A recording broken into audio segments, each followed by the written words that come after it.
Welcome to Compression, the quest to $100 million in just 1 year. Join me, your host, Logan Freeman, in this one-of-a-kind interactive podcast experience where I am on a quest to compress 3 years of achievement and production into 12 months. And no, the answer is not to just work harder. I'm bringing you not only ideas and concepts that are complete at the theoretical level, but they're also effective at the applied level. Look, guys, knowledge is not power. It is potential power. Knowledge plus massive strategic action equals power. We're talking about strategy, systems, accountability, all in real time. This is Compression. Welcome back, guys, to a special edition of the Compression podcast. I'm always throwing the curveballs. I guess you would throw a curveball like that, maybe. Always throwing the curveball at Jerome, and today is no different. We're gonna dive into a concept that we could have called compression leverage. We could have called compression a lot of different things. It could be compound. It could be, all of these different ideas that are kind of working towards the same mentality of doing more in less time and how to actually systemize that. Well, I found a guy who wrote an incredible book. And this guy, the book that he wrote, the gentleman he wrote the book about, Naval Ravikant, is just a really interesting human being. And he was introduced to me by a few folks. And so what we're going to do today is whenever I hear about somebody, I want to go see if they've written a book. And Naval had not written a book. He writes most of his content on Twitter, and he does tweet storms. And I'm not on Twitter, but I did find a book called The Almanac of Naval Ravikant. And on the back, you see this picture of this gentleman, Eric Jorgensen. Well, through my research, I found that Eric Jorgensen lives in Kansas City. So who did I sit down with earlier this week? Eric Jorgensen. And he's my age. He's 31 years old. Sorry, Eric, for telling everybody how old you are. But I am very impressed with his approach to reading. And he got Tim Ferriss to write the foreword, the only foreword, I believe, that Tim Ferriss has ever written. And this guy is in Kansas City. He's my age, and he's got an incredible book. Now, and this is an interesting book because it's an aggregation. And I always told you guys, I love assimilators and aggregators. And I kept trying to figure out what all of these words meant at the beginning of compression. And other people are calling it different things. Well, Naval Ravikant has coined the term leverage. And so Eric Jorgensen and I spoke about leverage for quite some time in our meeting. But what I'm finding is that you can write a book about somebody, get access to Naval Ravikant and Tim Ferriss if you're willing to go through the work of aggregating and putting it all into one clear and concise and compelling way. But I was just blown away with Eric's, I think, mentality. He was a Detroit, Michigan guy, went out to Silicon Valley, and they've scaled their company called Zarly, based out of Kansas City now. But as I'm reading this book, man, some things have really started to strike me as extremely interesting. And Naval has done an incredible job, I think, verbalizing what I am trying to verbalize in my own words. And when I started reading this, I was like, oh my gosh, this is just gold, man. So what we're going to do, we're going to start off with, and this is going to take a little bit of time, but I'm going to read the tweet storm from Naval Ravikant that he's famous for. There's a lot of podcast episodes that people brought him on to talk about this tweet storm, and there's tons of people who have broken this down.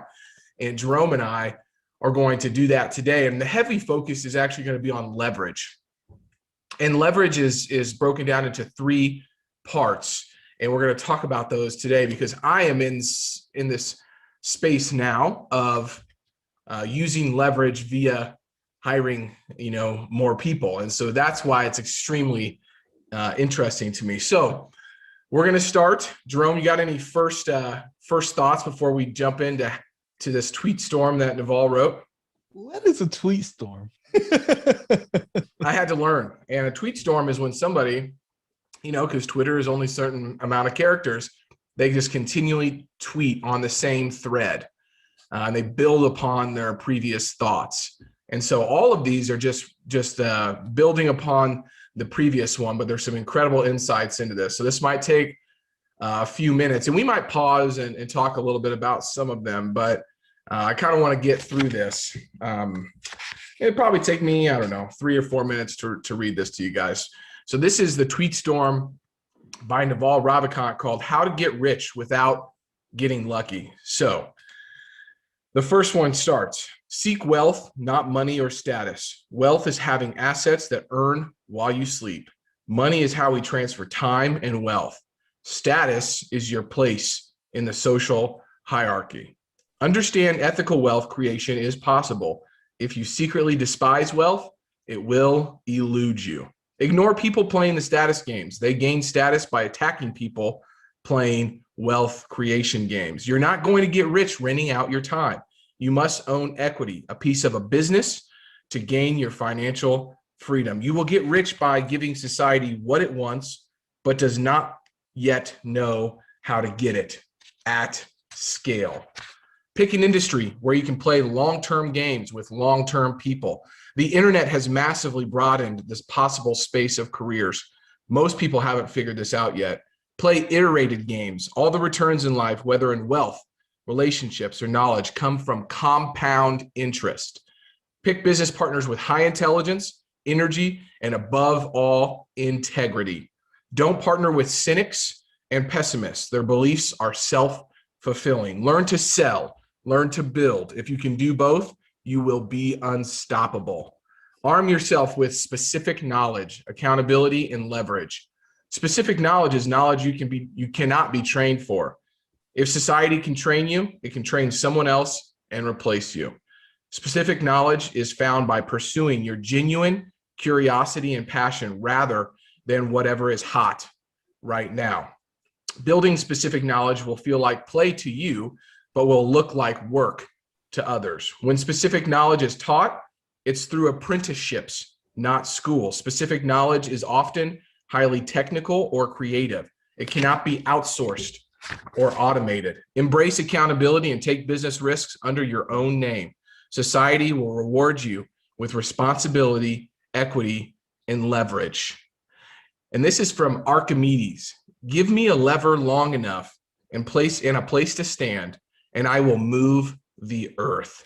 Okay, so we're about halfway through the tweet storm. I'm going to continue, but one of the big points that Jerome and I are going to spend time talking about today is this concept of leverage. Fortunes require leverage. Business leverage comes from capital, people, and products with no marginal cost of replication. Capital means money. To raise money, apply your specific knowledge and accountability and show resulting good judgment. Labor means people working for you. It's the oldest and most fought over form of leverage. Labor leverage will impress your parents, but don't waste your life chasing it. Capital and labor are permissioned leverage. Everyone is chasing capital, but someone has to give it to you.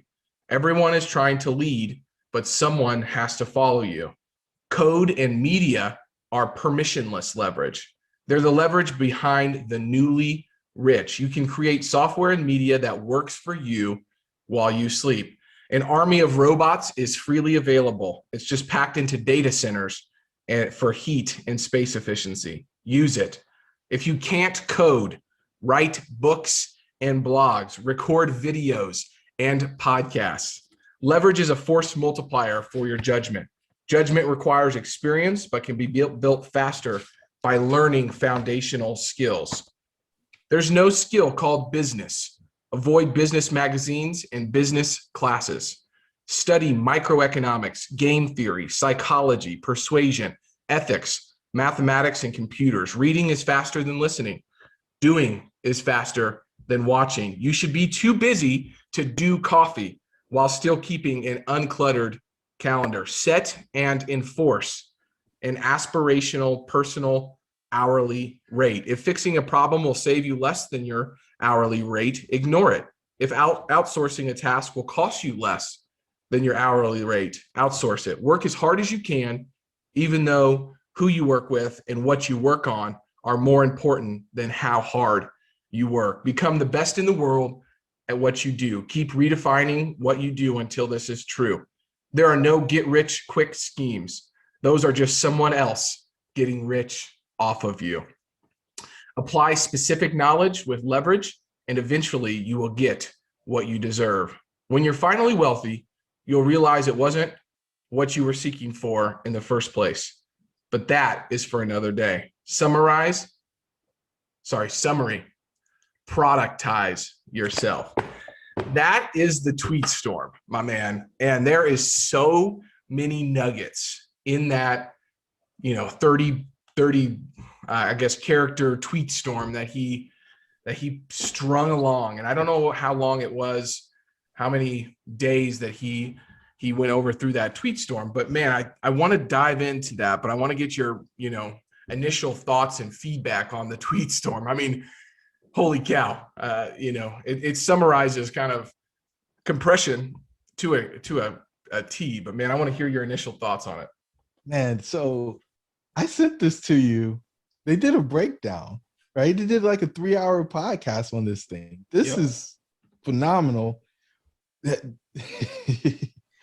Where he ended it, right?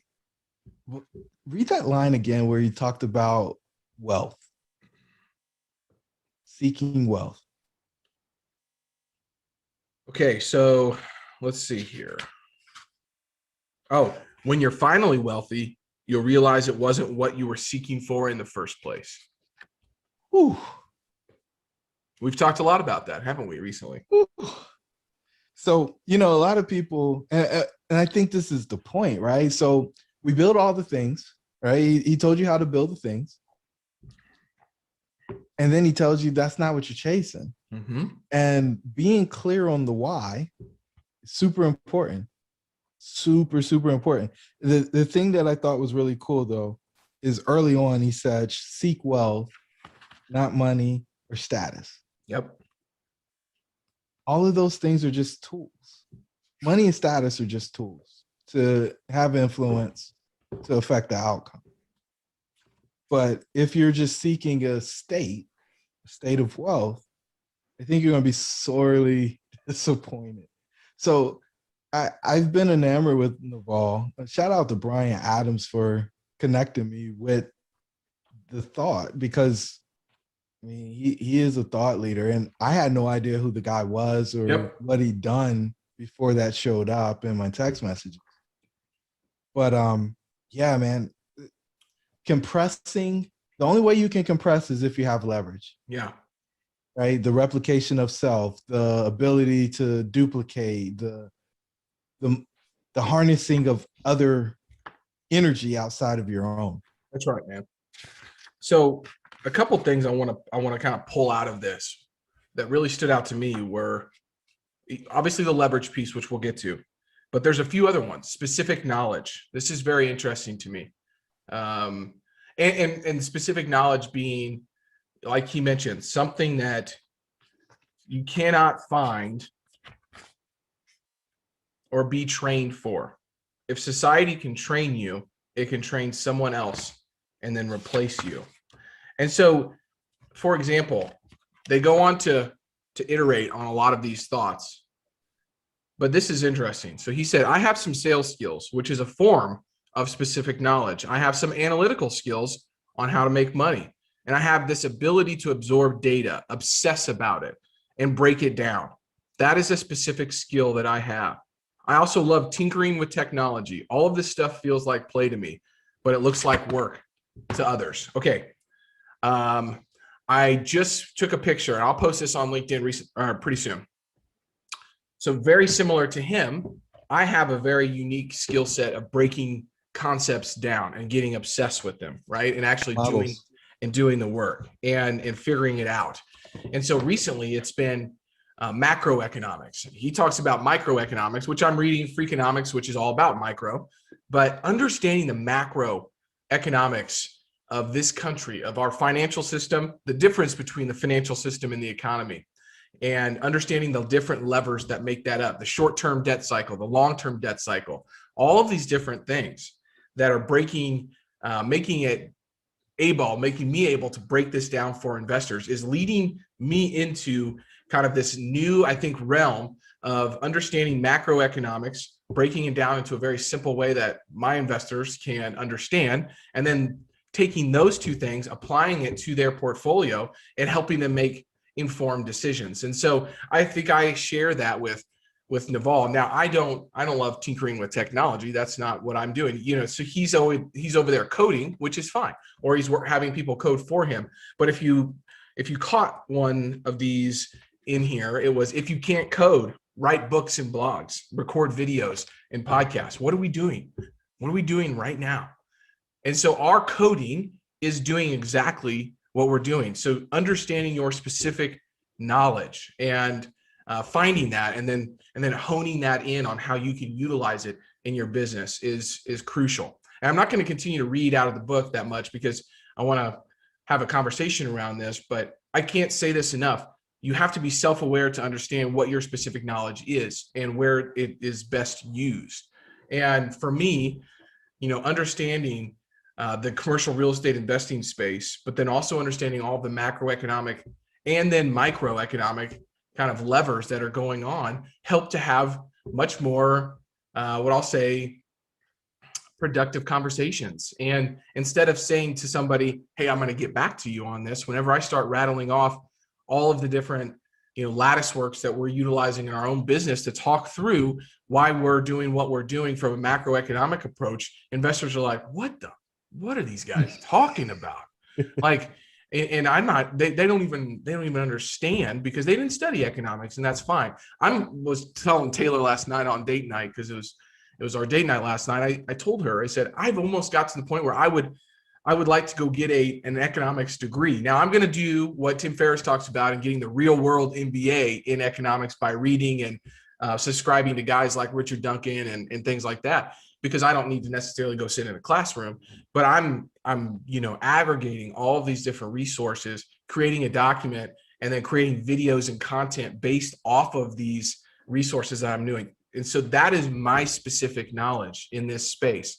So you use all of the macroeconomic levers, you tie it back to commercial real estate, and now you're having a different conversation with somebody than, why we're talking about, fees, or why we're talking about, the specific asset class. You don't even get to that point. And so the one thing I just want to make sure people understand here is, in your space, especially if you're some sort of entrepreneur, you have to understand what your specific knowledge is, and then, it just use it to your advantage. And I've always thought that, this reading and doing all this stuff was like, man, what am I doing this for? Well, it's because it was my innate specific knowledge. And now I've got it focused, and I've got it directed, and I've got it dialed in and rifled in to something that's also impacting our business. And holy cow, just like Naval says in the tweet storm, you figure that out, you apply leverage to it, and you will be unstoppable. So I think that some folks have been reaching out to me recently saying, yeah, I'm watching your videos and following your content, but I don't know where to start. And I said, well, look, you don't start where I started. Everybody wants to know what I did, how I got to owning, what we do and kind of the space. And I'm like, look, that's not the right approach. You have to understand you and what your specific knowledge is, and when we talk about getting into the investing game, there's experience, there's relationships, there's knowledge. A guy was like, man, I'm doing all these flips out here in Oregon and having some success. I'm like, that's great. That's awesome. But like, what, and he goes, should I raise capital for a 50 unit deal, or should I go get a fourplex? I said, well, what is that? What do you have access to? And he couldn't answer. So he's over here thinking about like, should I raise capital for a 50 unit deal or do a 4 or 6 unit deal? And I'm like, what can you actually do? Like, what do you have access to? How can you apply your specific knowledge to that? And if you take it from that, standpoint, I think you start to get to where you need to go much faster. But that was the first one that I wanted to pull out, was this specific knowledge. And I wanted to ask you, Jerome, what is your specific knowledge, my man? When you think about that framework and what you do on a regular basis, where's your specific knowledge? Where is what you're doing that looks like work to other people, but feels like play for you? And so immediately went to dream realization, right? But people say, well, what does that mean? That's so abstract. That's so heady. Well, it's how, right? It's project management. It's figuring out how to get from where we are to where we want to go. Exactly. Right. And it's the implementation of that and then tracking the course to see if you need to make adjustments. Or is it just not enough time in the seat in order to yield the result? And that is kind of a tricky piece because what a lot of people will say is, oh, it's not working. And well, you just haven't done it enough. Keep going. Mm-hmm. But this model, and I started scribbling and I don't have it filled out yet, but I think this is one that we can do together. And, you know, the specific knowledge, what my mind went specifically to brand, thought leadership, right? And if you are able to get specific knowledge and be known as a person who knows about this at an expert level, and then you can apply that against a problem, you create value. Yes. Right? Knowing stuff about basket weaving isn't valuable to a lot of people. But for that person who's trying to solve that very specific basket weaving problem, they may be willing to pay you whatever in order to get that answer. Absolutely. And so this goes back to choke point and a bunch of other stuff that we've talked about along the way. But knowing your choke point, knowing that specific knowledge, whatever that is, and I don't think you're born with it. I think you actually have to go find it. And it's the compound effect of all of the things because you've got to connect dots. I think specific knowledge is specifically connecting dots. Right. And so if you can connect dots that other people can't, or if you can recognize a pattern that others don't see, you can effectively skate to where the puck is going to be. Right. And slap it in the net. And that right there, especially in business, right? Because all the information is available to all the people. But in real estate in particular, right? Insider trading is the game. Yep. It is a strategic advantage. And it's not my fault if I get to the owner and you didn't. Right. It's not my fault if I saw the deal before it hit LoopNet and you didn't. That's your fault. That's right. Specific knowledge can be relationships, right? Knowledge of people. And when you figure out what that thing is for you, it's usually it feels like a problem or a challenge. When you figure out how to solve that, then you can go solve it for other people. Yes. I've been spending a lot of time lately on, well, people are asking questions about branding and marketing and building a thought leadership platform and being seen as an expert. And well, I only got here by solving the problem for myself, right? Because I knew that that was what was going to be necessary in order to do the stuff that I love to do, like spend time with Apex performers. Apex performers are not going to spend time with somebody who can't actually help them move to the next space. There's just not a productive use of their time. That's right. So we were talking about, I'm pretty sure we have a pretty good feel for what our specific knowledge is. The thing that I want to spend time on with you today is understanding leverage. Okay. So for me, understanding my specific knowledge has been my 7 or 8 year journey, right? And that's not going to come overnight, but that's what I have spent a lot of time on. I'm to the point now, it's like where he says, when you can find out where you can apply your specific knowledge with a leverage, that's when you're going to be unstoppable. And so I want to spend some time on that. And before we do, we're going to talk about here we go. Yeah. Apply specific knowledge with leverage, and eventually you're going to get what you deserve.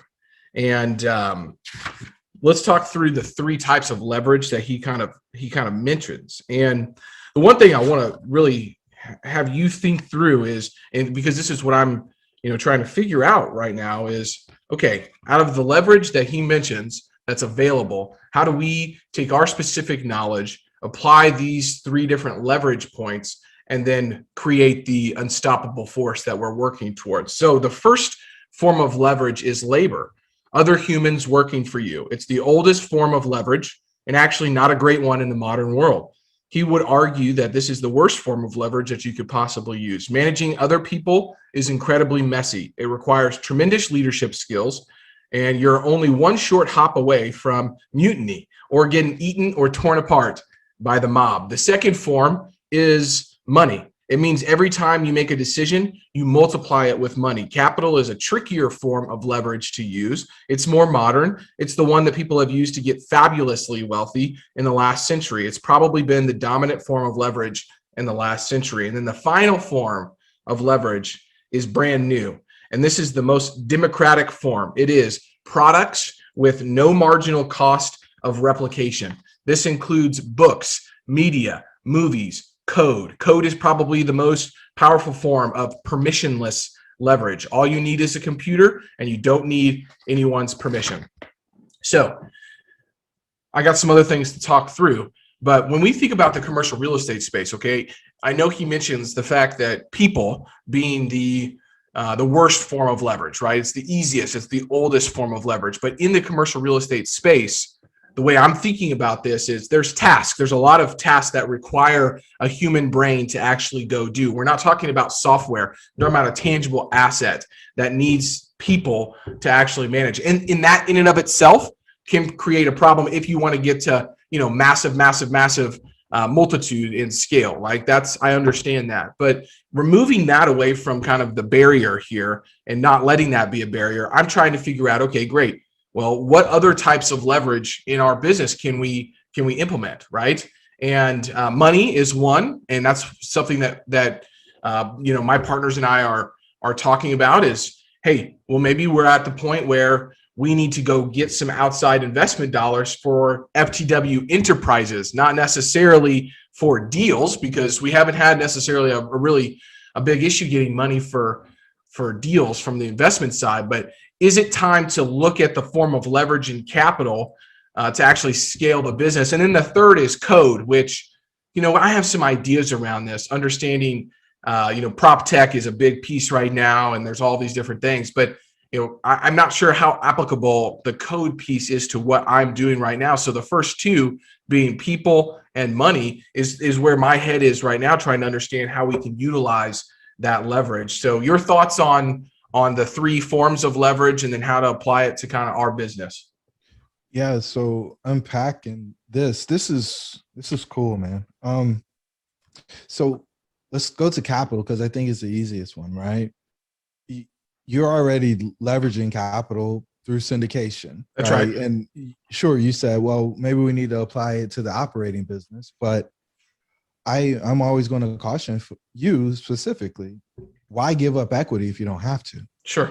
I don't think anybody would say that you guys aren't growing at a rapid pace. I imagine if you apply for Inc., you'd make it, right? Inc. 5000. I imagine you guys would absolutely make that. So yeah, are you on target for the goals that have been set? And if you are, then why would you give up your equity? Because you're probably ahead of what you want to do. In fact, I know you are. Yeah, right? let's talk about that real quick before we miss on that point, because, as we're looking forward, right? I mean, I am always 6 to 8 to 12 months ahead of my competition in Kansas City because of the amount of transactions, the people that we know, how involved we are in the industry.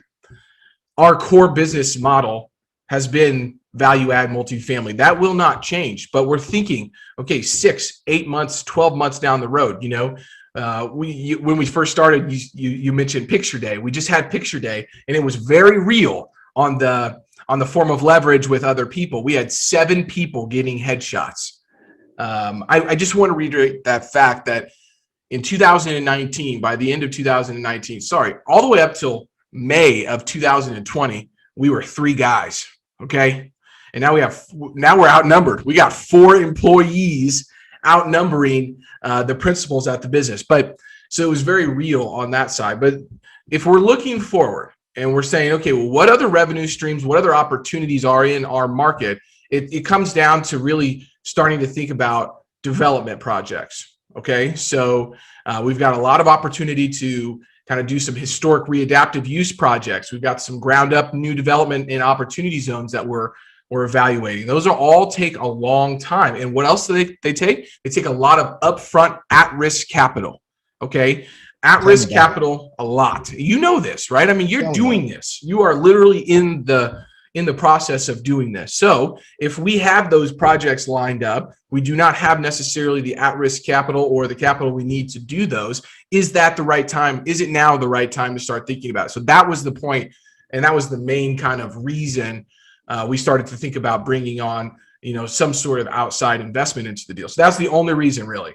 And I would tell you the same thing that I think you'll end up here. Let me kind of condense or compress the time. Partner by the deal, right? Every time you add a new person into the nucleus, it changes. Right. And instead of we're dealing with this person for this thing, I don't think most people are going to come to the table, and this will go back to his game, specific knowledge. Yeah. Right. You don't need most people's specific knowledge to run FTW. You may need specific knowledge to do this project. Mm-hmm.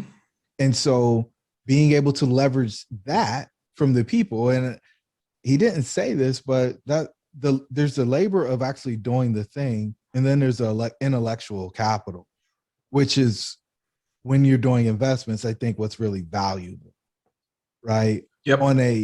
On a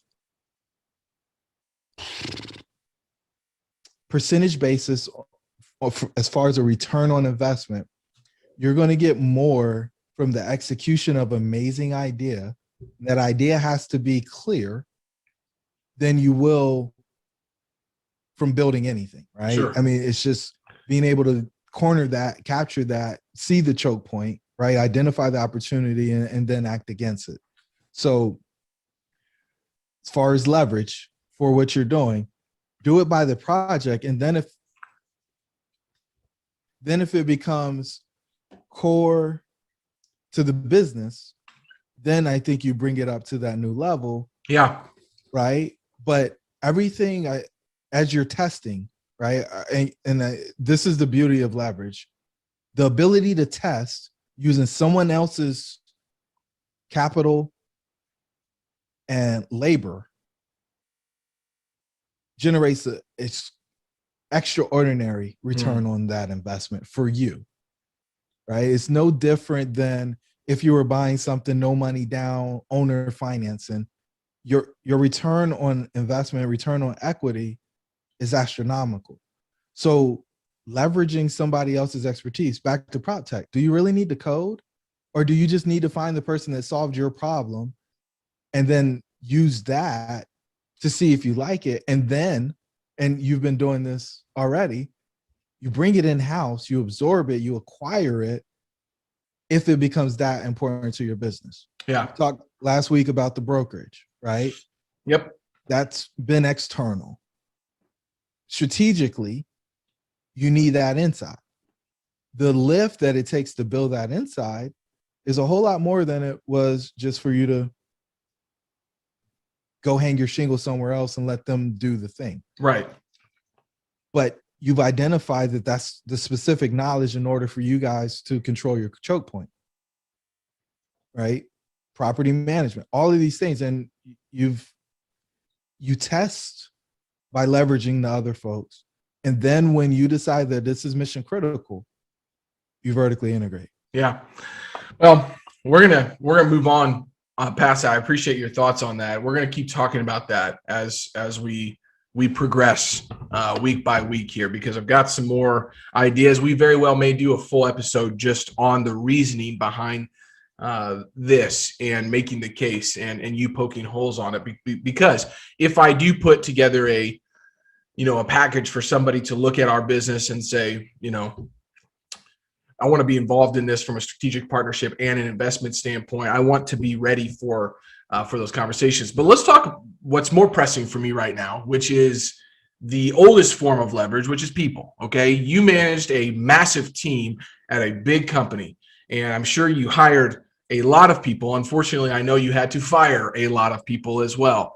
But let's talk about this hiring piece because, as we continue to scale, we've got a couple more hires probably happening this year, but we've had recently 2 full-time individuals kind of start with us. And I want to make sure that I'm not missing anything in relation to onboarding. So your thoughts and ideas as you have hired probably tens or maybe even hundreds of people, thinking through kind of that process and maybe some good insights or pointers or tips on how to bring people into this culture of FTW, of for the win, of whatever we're building the right way, right? And what access points do I need to be thinking about from that perspective? And I'm going to ramble here, but that's all right. Hopefully we can get the points out. And so, one, clarity, and with anything else, clarity is the most important thing. If you can describe to them what you need from them with clarity and what you're going to measure to determine whether or not they did the thing or not, it makes every conversation much, much easier. When people get upset, frustrated, disappointed is when they didn't have clear understanding of what they were supposed to do. They're working their butt off trying to do this thing, and you don't value it because they were working on the wrong thing. That paired with communication, checking in, making sure that people aren't off in Never Never Land is what maintains a healthy relationship. You add all that stuff together and you end up in a place where you can quickly decide this person's working out or they're not. Right. And so it feels like micromanaging in the beginning, but it's to make sure they get off on the right foot. And you haven't had the joy of teaching Bella how to ride a bike yet. But when you take those training wheels off, you're going to be running behind her, holding the seat. And then she's going to be wobbly. And you're going to make sure she doesn't fall because you don't want to scare her and let her skin her knee. And then eventually you're going to let her go. And I think all new employees get the same thing. They get a ton of attention up front, make sure that they understand where you want them to go. And then you eventually let them go because they understand the mission. Yep. And they need to be able to make decisions in alignment with the mission. If you've got to make every decision for them, then it's very easy for you to come back to the place where you're like, well, I might as well do it myself. And this is the stress for most leaders. It's like, well, if I got to spend the time to teach you how to do this, I could have just done it myself in half that time. I think the other place to go there, you get the people going, you get the continuous feedback, is being kind enough to tell them that they didn't meet your expectations. Sometimes we're scared. We don't want to offend. We don't want to upset. And we're pretending like everything's okay and it's not. And being able to say, hey, I don't like that, or I don't think that was done very well. It's still being kind, but not sugarcoating it to the place where they don't get the message, because we tend to pull back on that feedback. And I think that was the greatest thing that I got from football, was they had no problem telling you screwed up. Right. Yeah. Yeah. They on film, they rewind and play and rewind and play and rewind and play over and over again. It's like, yeah, I don't ever want to be up there again. And I don't encourage people to do that, because that could really kill morale if a person's not built for that. But being willing to give them the direct one-on-one feedback and them being comfortable with getting it and knowing that you're telling them that because you want them to get better, not because you're done with them or fed up with them.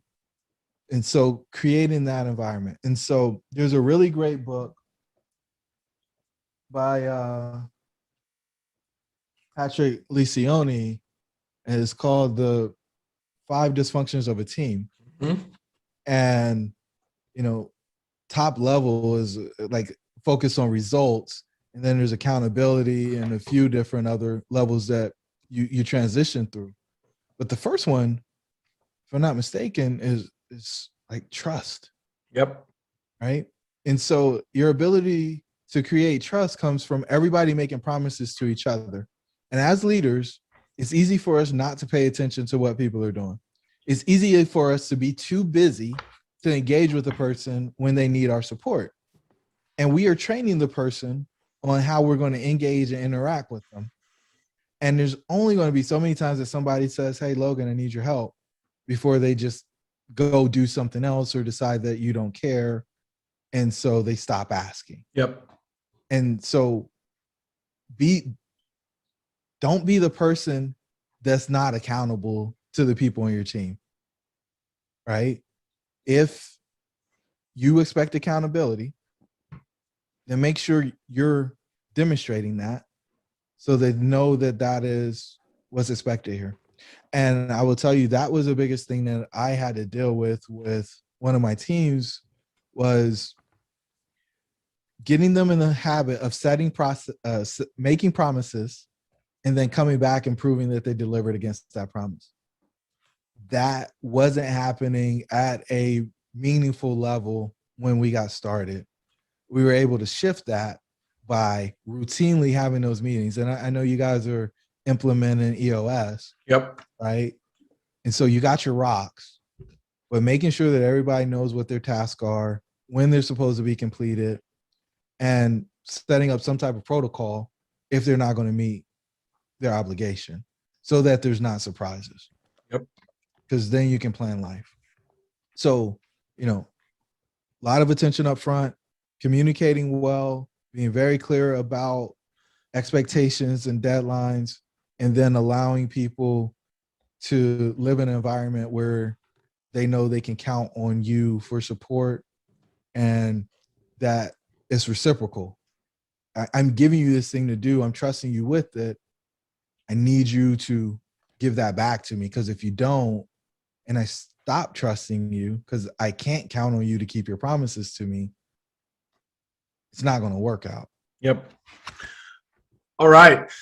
I just took a ton of notes. Thank you for that. And I hope you guys realize I use this time to learn just as much as I do to vent and to talk through things. So moving on, for the last 10 minutes, I want to talk about inputs and outputs. In Naval's book, it really talks about, understanding that to be extremely wealthy, you do not get necessarily measured on your inputs, but you get measured on your outputs. And I'm not going to steal his thunder. He's got some great things, but it says, if you're looking at professions where your inputs and your outputs are highly connected, it's going to be very hard to create wealth and make wealth for yourself in that process. And so he goes on to talking about your personal hourly rate. And this hit home for me because I was meeting with a guy that you know very well just this week, Brock. And I'm listening to the inputs that Brock's putting in and the outputs, and they are not correlated. Okay. They are not correlated in the right way, so it's an actually reverse correlation. He's not putting the inputs in, but the outputs that he's getting, man, oh man, if I'm not going to mention them, but if I did, you guys, your minds might be blown a little bit. But anyways, at the end of the day, I'm thinking about all of the inputs, right? And this leverage and inputs and specific knowledge and what's going to lead kind of more to the outputs. And thankfully, my business partners are extremely forward thinking and strategic thinkers. And so that's how their minds typically work. Anyways, I'm much more of a tactily, tactily,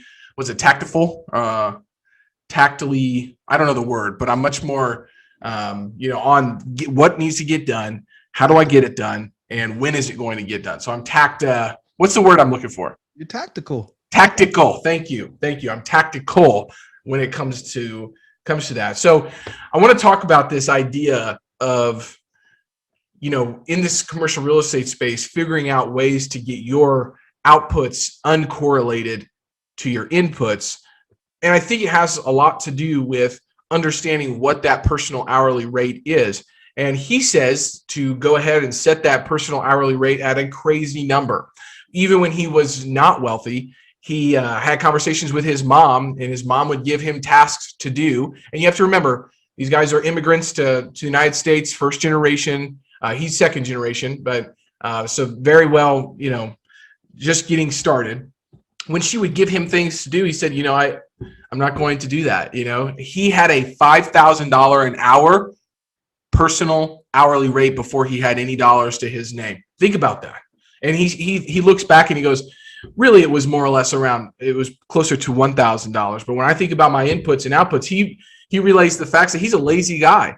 But when he thinks about the actual time that he has put in with all this strategic thinking and understanding these different components of leverage and specific knowledge, he goes, my hourly rate is way higher than $5,000 an hour. The actual work, he gets obsessed, works really hard on something, and then lets it, he has all those different forms of leverage to allow him to step away. So in our business, in what we're doing, I'm trying to figure out what my personal hourly rate should be. Okay. So let's break this down real quick. I want your thoughts on this because I took some notes in the book like I always do. And I want to share these just to give some perspective, right? Okay. So if you think about 2,096 hours kind of being the 8-hour a week, 262 days working days in the year, 8 hours a day, to make $1 million, it's $477 per hour.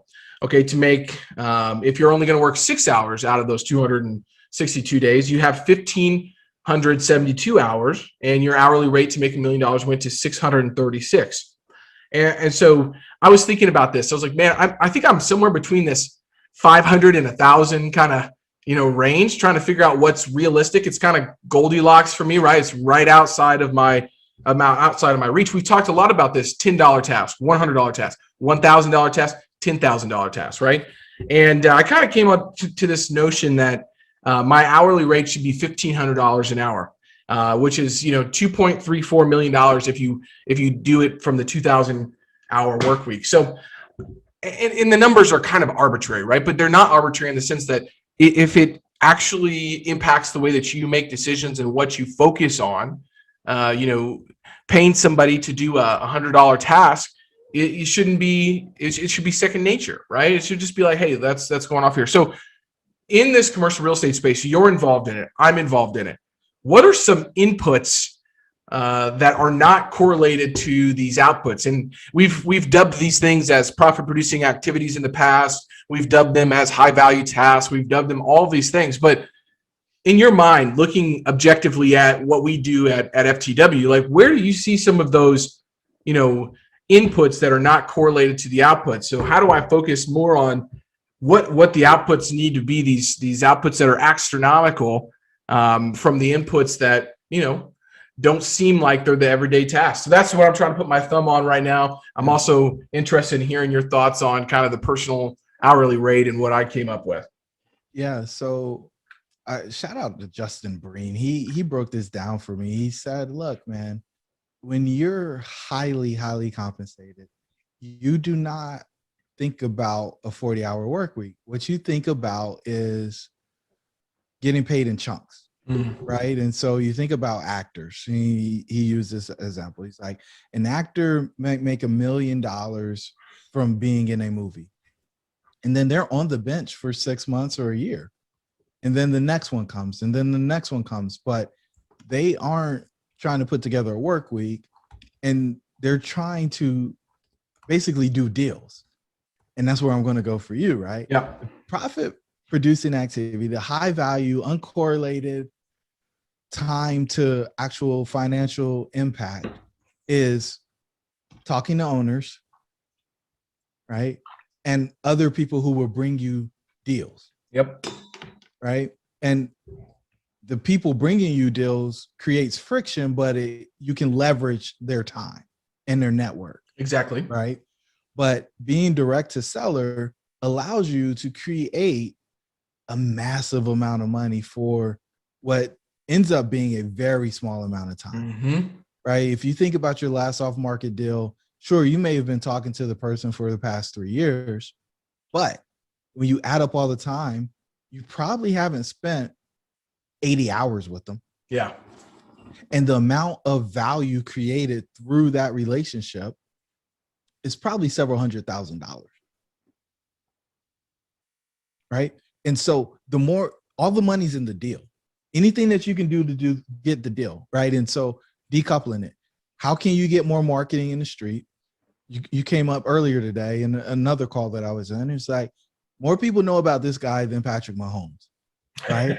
And it's like, King of Kansas City, Mr. Kansas City. It's just like, okay, how can you be known? Because it's not who you know all the time. It's who knows you. That's right. exactly And right. so for the things that you can do to grow the brand, so you have more people reaching out and knowing what you do, the omnipresence that we talk about from time to time, coupled with your intentional engagement with the people who have the deals that allow you to unlock the equity, is the massive dot connecting. Mhm. The other piece of that is, all right, what else do I need? I need the deals and I need the money. I got to have the deals, got to have the money. So how do you get people who are going to write really large checks to show up instead of dealing with the $10,000 to $35,000 investor, which requires a ton of time, energy, effort, and I'll call it cost of investor. Yep. Right? Cost to onboard a new investor. Right? The other thing, so there's bigger checks, but there's also referrals from the people that are already in. Yep. Getting people to refer, and much of that goes to reporting, but getting people to refer is another thing that, because you're not doing anything different to get people to refer other than giving them that amazing experience. So, right, getting deals, having people bring you deals by people knowing you're the guy, people coming with bigger checks so that you reduce your costs to add new investors, and adding in referrals. I think those 4 activities, the biggest change. And, notice that I didn't say anything about operations, and I'm an operations guy, right? Yeah. But the operations is just completion of unlocking the equity of the deal when you buy at the right cost basis. Absolutely, man. So run those through. So I have my notes right. We've got deals, so direct to property owners. We've got bigger checks, referrals, right? So splitting it in 2 pots, and then back up at the other level is people bringing you deals because they know who you are, right? The more people who know who you are, and this is just the omnipresence, is going to be the game. So what can you do to grow the brand? What can you do to get more access to deals?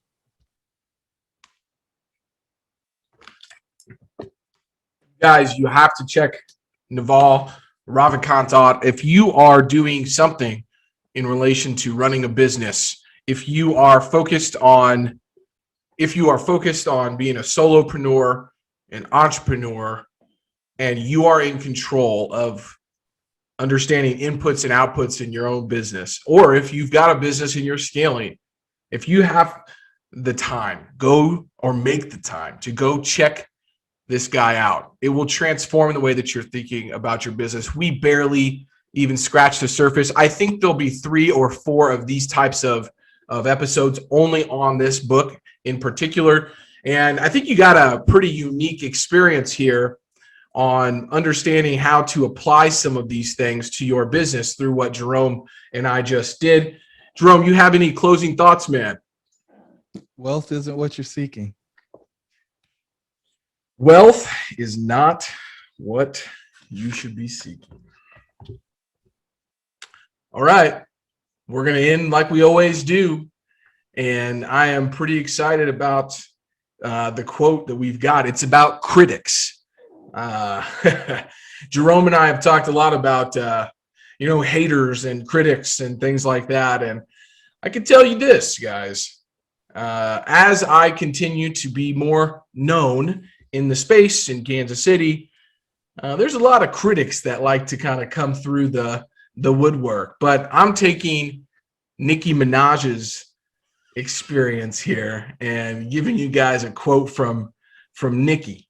If you don't have critics, you probably don't have success either. So do not worry about the critics as much as you do as your relationships. There's always going to be people that are looking to poke you and try to, see how you're going to respond to this or that. So that's what I'll leave you with.